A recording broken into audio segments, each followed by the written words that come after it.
আমি রাখছি।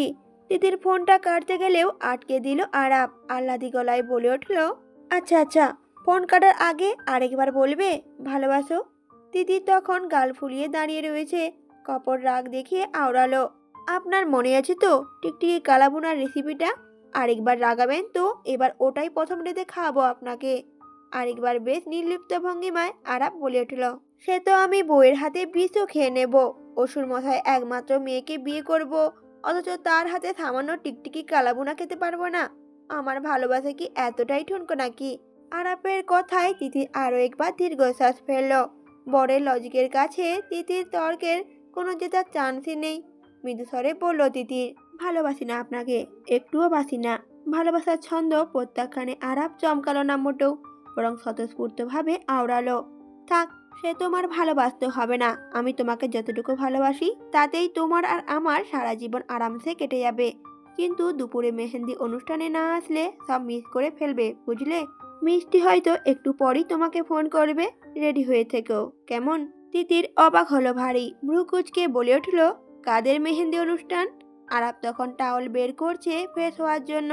কাঁধের উপর সেটা অযত্নে ফেলে রেখে হাঁটতে হাঁটতেই বলে উঠল, কাদের আবার? তোমার আর আমার। দুদিন আগে থেকেই দাদার বউ আর মিষ্টি মিলে গোপন বৈঠক করেছে মেহেন্দি অনুষ্ঠান নিয়ে। সে কি রঙের শাড়ি পরবে, কিভাবে নাচবে, আর কিভাবে। আর আরাবকে বলতে না দিয়ে তিতির বলে উঠল, এক সেকেন্ড এক সেকেন্ড, দুদিন আগে থেকে মানে? মিষ্টি আর আপনার দাদিও জানতেন যে আপনি আমাকে বিয়ে করবেন? চোখ খিচে জিভ কাটল আরাব, মুখ খসকে কথাটা বেরিয়ে যাওয়ায় বিপাকে পড়ল ভীষণ। দাদি আর মিষ্টি মিলে শুরু থেকেই যে সমস্ত কিছুই সব জানে, এই সম্পর্কে তিতিরকে এখনই জানানো বুদ্ধিমত্তার কাজ নয়। তবে তিতির যে নাছোড়বান্দা, সে কিছুতেই ফোন ছাড়বে না সত্যিটা না জেনে। শেষমেশ আরাব জানালো তাকে সব সত্যিটা। আরাব এবার বলে উঠল, শুধু মিষ্টি আর দাদি নয়, এমনকি তবলা, টুবাই, জিল্লু সবাই জানতো যে আমি তোমার বিয়ে অন্য কারোর সাথে হতেই দেব না। তিতির আবার আরাবকে থামিয়ে বলে উঠল, আর সেন্টারে আগুন লাগিয়ে দেওয়ার বুদ্ধিটা কার ছিল? আরাব এবার খুব গর্ব করেই বলে উঠল, এই বুদ্ধি ধার করা নয় ম্যাডাম, এটা সম্পূর্ণ আমার আইডিয়া। তবলা অবশ্য সেন্টারে মিসাইল ফেলার কথা বলেছিল, তবে আমি না করে দিয়েছিলাম। আরাপের কথা শুনে তিতির হাসতে গিয়েও হাসল না, ঠোঁট টিপে হাসিটা আটকিয়ে গাম্ভীর্যের সাথে বলে উঠল, আপনি এমনটা কেন করেছিলেন? আরাপ কিছু না বলে প্রসঙ্গ পাল্টালো, এই জন্য, ঠিক এই জন্য আমি তোমাকে বলতে চাইনি। আরাপের কথা শুনে তিতির ভ্রু কচকালো, নিয়ের স্বরে স্বামীর হাহাকার আরো বাড়িয়ে দিয়ে বলে উঠল, তাহলে ভুলে বলে ফেলেছেন, তাই উড়িয়ে দিলেই তো পারবেন না। আপনি বলতেই বা গেলেন কেন এই মিসাইল টিসাইলের কথা? আরাপ এবার বিছানার উপর বসে বলে উঠল, স্ত্রী জাতি বড্ড বেরসিক।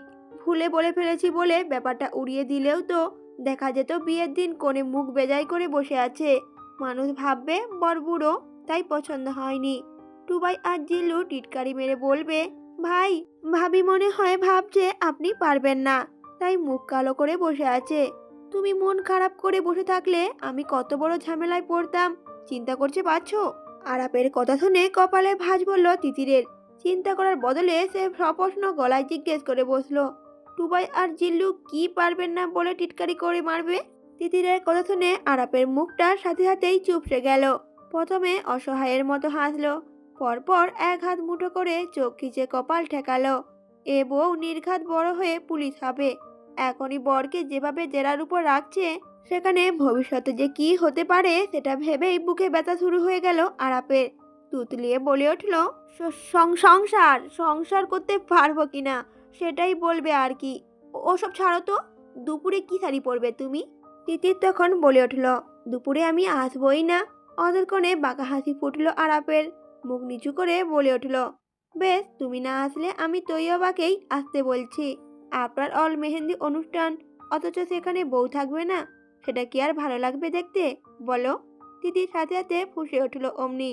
আরাবকে ঝাড়া মেরে বলে উঠল, তাহলে ওই তৈয়বাকেই বিয়ে করুন, শুধু শুধু কষ্ট করে আমাকে বিয়ে করতে আসতে হবে না। সাথে সাথে আরাব বলে উঠল, বলছো তুমি? তিতিরও বলে উঠল, বলছি। আরাব থামলো একটু, পরপর খাদে নামানো গলায় বলে উঠল, বিয়ে আমি তোমাকেই করব বউ পাখি। আমার রুহু অবধি জানে তোমার বদলে অন্য কাউকে ভালোবাসা এ জীবনে আমার পক্ষে সম্ভব নয়।